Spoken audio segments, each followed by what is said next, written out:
अस्सलाम वालेकुम। कैसी है मेरी यूट्यूब फैमिली। मैं अल्लाह का शुक्र बिल्कुल ठीक ठाक हूँ। आप सब कैसे हैं? और अल्लाह ताला से दुआ करती हूँ कि आप सब अपने घर में खैर आफियत वाली ज़िंदगी गुजारें। आमीन सुम्मा आमीन।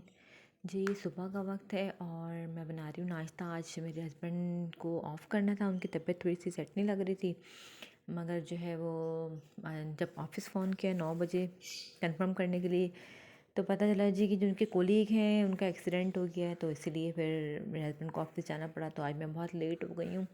बेटी घर पे गई चूँकि कोविड की वजह से स्कूल अल्टरनेट डेट्स में हो गए, तो आज उसका ऑफ़ है। तो अब मैं अपना और अपनी बेटी का नाश्ता बना रही हूँ और उसके बाद नाश्ता करना है और घर के सारे काम हैं। और उसके साथ मैं आपके आज मैं एक रेमेडी भी शेयर करूँगी आपके साथ इंशाअल्लाह ताला।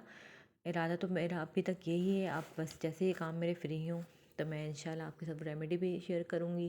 फिर मुझे अपने मदरसे का कुछ याद भी करना है, इसलिए कि अब हमारे पेपर होने वाले हैं और तैयारी मेरी है, तो मगर ये है कि कुछ कुछ ऐसी चीज़ें हैं जो मुझे अभी करनी है, जिनका कॉन्सेप्ट क्लियर नहीं है, तो वो पूछना है। और आप दुआ कीजिएगा कि मेरे पेपर भी अच्छे हों। तो अभी मैं बना रही हूँ अपने लिए पराठा और बेटी के लिए सादी रोटी की, चूँकि वो पराठा खाती नहीं है, इतने शौक से खा लेती है मगर ये कि बहुत शौक से नहीं खाती है। तो सादी रोटी सालन के साथ ज़्यादा शौक से खाती है, तो फिर मैं वही सारी चीज़ें ही बनाती हूँ जो उसे पसंद होती हैं। तो अपने लिए मैं बनाऊँगी पराठा और अंडा फ्राई करूँगी, और मेरी बेटी जो है वो सालन खाएगी। रात का सालन है और एक सादी रोटी बनाऊँगी उसके लिए। तो ये करना है, क्योंकि आज मैं लेट भी बहुत हो गई हूँ और मुझे 3 बजे मदरसे के लिए निकलना भी होता है और अभी तकरीबन 10:30 हो रहे हैं और मैं नाश्ता ही बना रही हूँ। आज मैं बहुत लेट हो गई हूँ क्योंकि हस्बैंड को जाना नहीं था। अब वो अचानक उनको जाना पड़ा, तो कपड़े वगैरह भी प्रेस नहीं थे, वरना मैं सुबह फ़जर में उठती हूँ तो नमाज़ पढ़ के मैं कपड़े वगैरह इस्त्री कर लेती हूँ, मगर फ़जर की नमाज़ में ही उन्होंने मुझे कहा कि आज तबीयत सेट नहीं लग रही है, मैं ऑफ़ करूँगा। मगर ये है कि उनको जाना पड़ा अचानक इमरजेंसी में। तो फिर बस जब दोबारा सोचा हो तो फिर लेट हो ही जाते हैं, तो मैं भी बस दोबारा जो सोई हूँ तो फिर लेट हो गई हूँ काफ़ी। खैर चलें, ये काम तो खैर होते ही रहते हैं। आप बताएं, आप लोगों के बच्चों के कोविड की वजह से कुछ स्कूलों में ऑफ हुआ है या अभी इधर हमारी तरफ ही ऑफ़ किया है इन्होंने? क्योंकि हफ्ते में वीक में सिर्फ 3 डेज़ ही बुला रहे हैं, बाकी 2 डेज़ की का ऑफ़ कर रहे हैं। अल्टरनेट डेज़ में बच्चे जा रहे हैं। बच्चे तो बहुत खुश हैं। जब मैं लास्ट डे स्कूल लेने गई अपनी बेटी को, तो बच्चे जो घर स्कूलों से ऐसे निकल रहे थे जैसे बिल्कुल पता नहीं कल ईद है, और बहुत ज़्यादा खुशी का इज़हार हो रहा था जिन बच्चों को ऑफ था। तो आजकल ज़ाहिर है वो 2 साल 1 साल जो ऐसा गुजरा है पीछे कोविड की वजह से, बच्चे मुस्तकिल घर में रह के, तो उनको अब घर की आदत हो गई, स्कूल जाना पसंद नहीं आता है। स्कूल के नाम से बच्चे रोने लगते हैं। वैसे भी बहुत लंबा गैप आ जाए, जब 2 मंथ की छुट्टियां होती हैं उसके बाद जब बच्चे स्कूल जाते हैं तो वो वैसे ही तंग करते हैं, और यहाँ तो तकरीबन 1.5-2 साल के बाद बच्चों को जब स्कूल जाना पड़ा तो बिल्कुल ही बच्चे रोना धोना बच्चों ने मचाया हुआ था।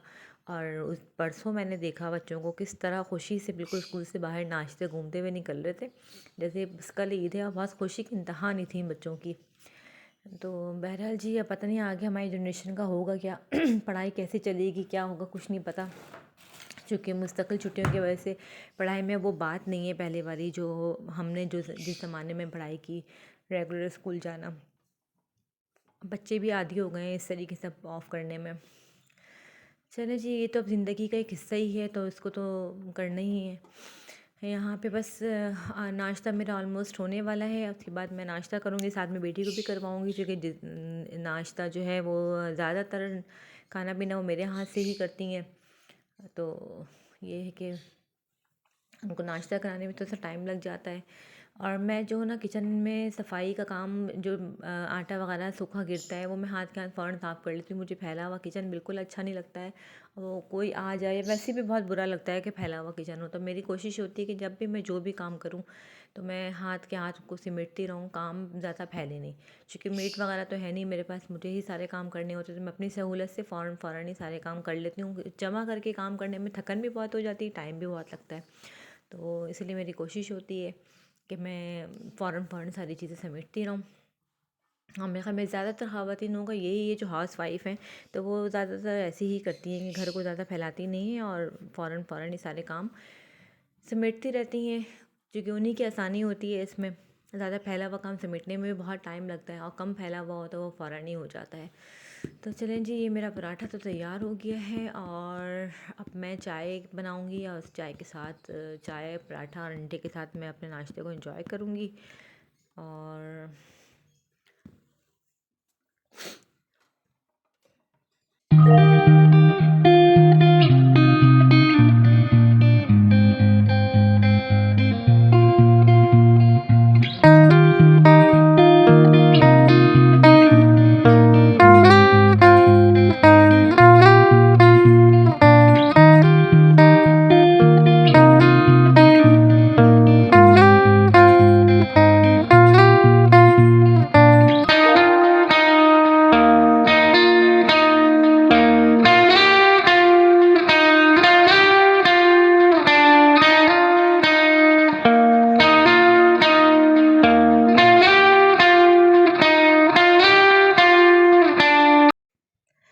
नाश्ते के बाद मैं बस ये बर्तन धो रही हूँ, थोड़े से ही हैं, और उसके बाद मैं घर वगैरह साफ़ करूँगी, झाड़ू पोछा, चूँकि पिछले दिनों जो हवा चली है तो संडे को मैंने वैक्यूम तो करवा लिया था दोनों कालीन पे, मगर ये है कि वो अभी भी ऐसा घर लग रहा है कि जैसा थोड़ा सा मट्टी मट्टी, चूँकि हवा में आजकल मिट्टी बहुत ज़्यादा है, तो मुझे आज भी अच्छी तरीके डीप क्लीनिंग जो होती है घर की, सही से डस्टिंग वगैरह वो करना होगा, क्योंकि बिल्कुल ओपन है हर चीज़, तो सामने हर मिट्टी वगैरह बैठी हुई बिल्कुल अच्छी नहीं लगती है। फिर मेरी बेटी को डस्ट एलर्जिक भी है, तो मेरी पूरी कोशिश होती है कि मैं इन सब चीज़ों का बहुत ख़्याल रखूँ, साफ़ रखूँ, ताकि वो भी बीमार ना हो, और फिर वो बुरा भी लगता है, घर में ऐसे लगता है, फैला हुआ लगता है।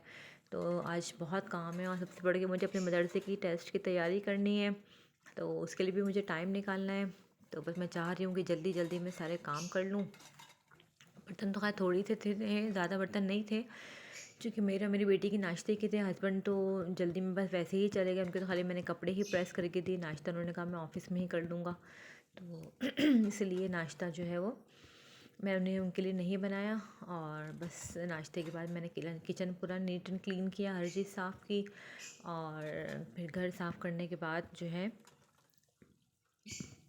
मैंने फिर थोड़ा सा अपनी पढ़ाई की। पढ़ाई करने के बाद फिर मैंने ये आपके जो रेमेडी मुझे शेयर करनी थी आपके साथ उपटन की, तो इंशाल्लाह ताला वो भी मैंने आके बनाई है इसकी वीडियो, तो मैं आपके साथ ज़रूर शेयर करूँगी। अच्छा, इस तरह के जो बॉक्सेस वगैरह होते हैं ना जो खाली हो जाते हैं, तो उनको मैं वॉश करके रख लेती हूँ। तो ये होता है कि कभी कोई चीज़ अगर आपको रखनी है, कोई चीज़ बनानी है, तो वो बहुत काम आती है इसमें। तो ये शहद इसमें आया था गाँव से हमारे यहाँ, तो वो और एक ये कॉफ़ी का जार खाली हुआ था, तो ये मैं वॉश करके मैं रख लूँगी। और फिर ये कि ये कुछ चीज़ें अगर आपको रखनी हो, तो जैसे शीशे की बॉटल जो है, वैसे भी मैं कहती हूँ कि बहुत ही आप कोई चीज़ बनाएं तो कोशिश करें कि शीशे की बॉटल में ही रखें। तो अभी इंशाल्लाह ताला आके मैं एक तेल भी आपके साथ शेयर करूँगी बालों के लिए, बालों की ग्रोथ के लिए, सरसों का, सरसों नहीं सॉरी, मेथी दाने के साथ।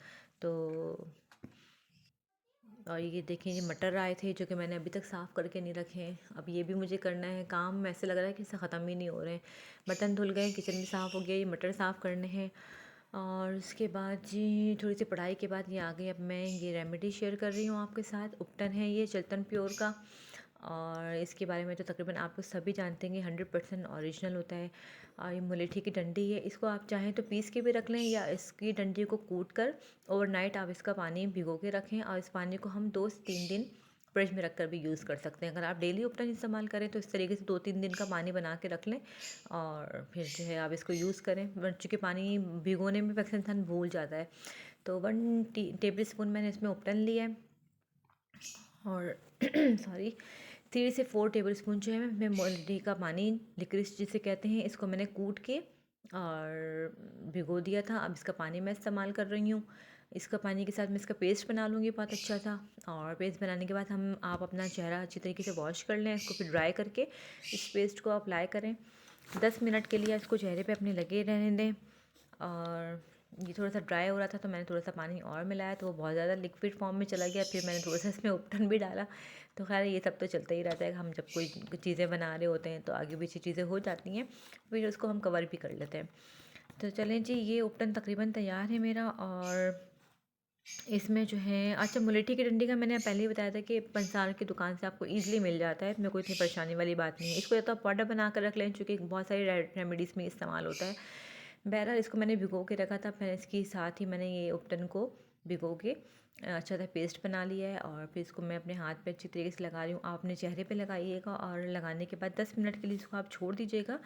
और जब ये हल्का हल्का सा ड्राई होने लगे तो ये स्प्रे बॉटल में जो आप पानी देख रहे हैं, जो मैंने टोनर बना के रखा था पिछले दिनों, जिसकी भी रेमेडी मैंने शेयर की आपके साथ, तो जब ये ड्राई हो जाएगा तो इसको हल्का सा स्प्रे करके 10 मिनट के बाद, 10 मिनट के बाद कह लें, या जब ये ड्राई होने लगे, फिर स्प्रे को आप लेके हल्का सा स्प्रे करें और उसको हल्के हाथों से मसाज करने के बाद इसको आप चेहरे को आप धो लें। और धोने के बाद ये जो पेस्ट है, ये जो आप बनाएंगे तो ये आपके चेहरे को वाइटनिंग एंड ग्लोइंग करेगा। और जितने भी चेहरे में आपके फेशियल हेयर होते हैं, जो नापसंदीदा बाल जिन्हें कहते हैं हम, जो अननेसेसरी होते हैं, वो आप हल्के हाथ से मसाज करेंगे तो धीरे धीरे वो भी ख़त्म होता रहेगा।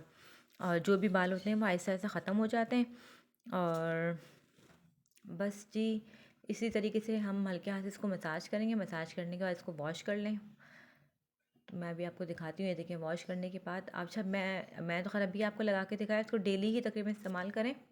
इसके साथ ही वीडियो का ख़त्म करती हूँ। अपना ख्याल रखिए। अल्लाह हाफिज़।